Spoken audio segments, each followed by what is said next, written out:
Dear friends, beloved sisters and brothers,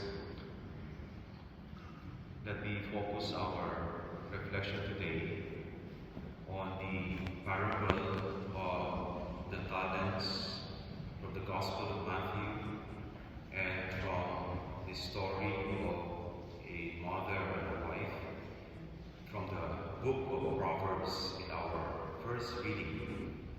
And let me begin with a short story to illustrate the beautiful lesson of these readings. This story is about the reunion of past students of a famous school run by Catholic priests and nuns. In the reunion, an elderly priest also came. He is a former teacher of those students, and this priest is the favorite teacher of these students. And when he arrived in the reunion, he was greeted by his former students. Then a conversation started, each one of the students sharing their present life and success. One student said he is now an architect who built many buildings in his town, including 2 big churches. Another student said he has become a university professor with a master's degree and a doctorate degree. Another one has become a president of a company which has many branches in the country. Another was a successful farmer. He has a big business farm business, 10 hectares of farmland. Another is the principal of a very prestigious school. Another is a successful nurse in the US who eventually built her own nursing home. The old priest just listened without saying anything in his mind and just nodding. When they were finished, he complimented them for their achievements. And looking at them, he said, I am more curious of what kind of persons you have become.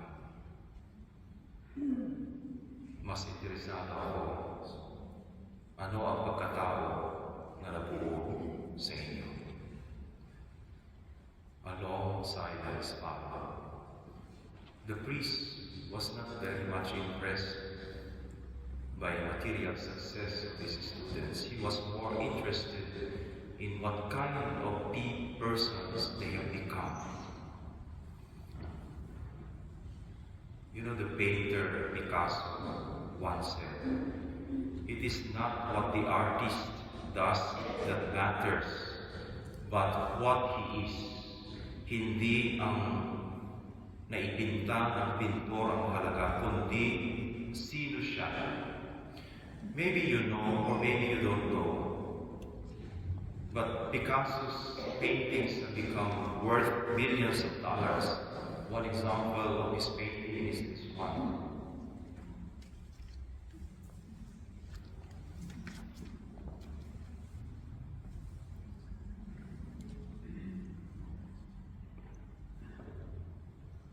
Sayang yung props ko.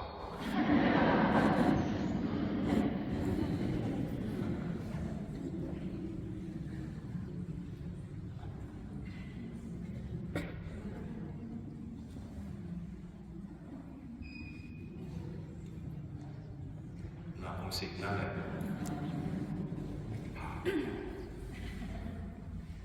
This painting of Picasso is called Fumette la Montre. You know the worth of this painting today? You know how much is this painting? $139 million. And someone bought it at that price. I am not an artist, but I think that is a very overpriced painting. You know, this painting it depicts the young mistress of Picasso.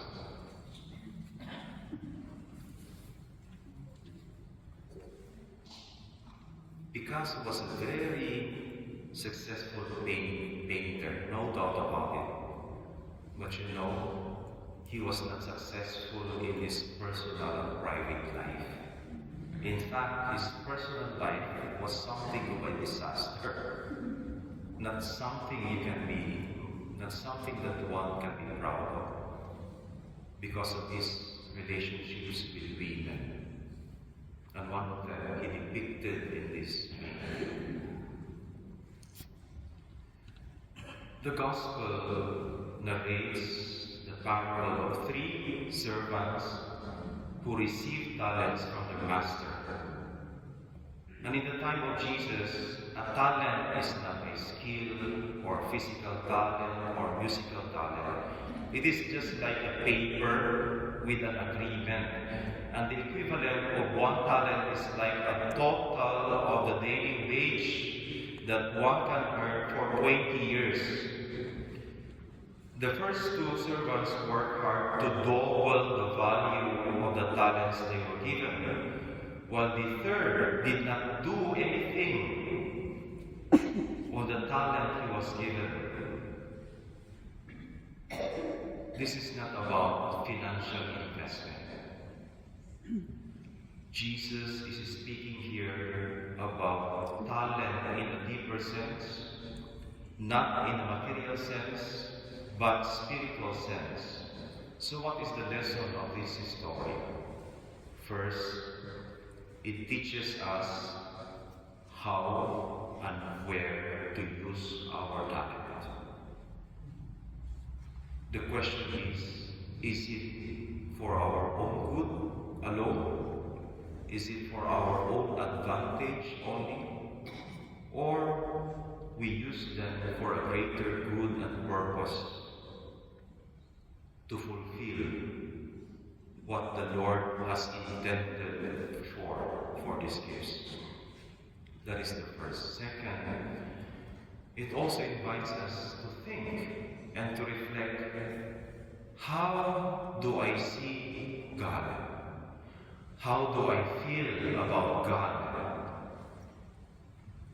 Do I see God as unfair, demanding, strict, controlling, so that I don't like His intentions? One atheist said, his name is Thomas Nagel. He said, even if God is real, even if God is true, I don't care. I do not want that there is a God who controls my life and freedom. I am in charge of my life. How do I feel about God? How do I see God? Third lesson is, it invites us to be like, in the end, it invites us to be like the first 2 servants, rather than the last. The first 2 servants are simply grateful for all their gifts, for all their talents. And they see God as good and generous. And they are happy to use the talents that were given to them and return the fruit of their labor to their master. Finally, the first reading. The woman that was mentioned in the first reading is actually like the first 2 servants in the Gospel. She is considered a good model. Why? Because of the kind of person she is. Industrious, honest, caring, wise, and she has a devotion to God. She does not possess wealth and beauty, Says the First Lady, rather she possesses a good and loving heart. And she used her talents to serve her family, her neighbors, and the poor. And that is why she has the respect of her community.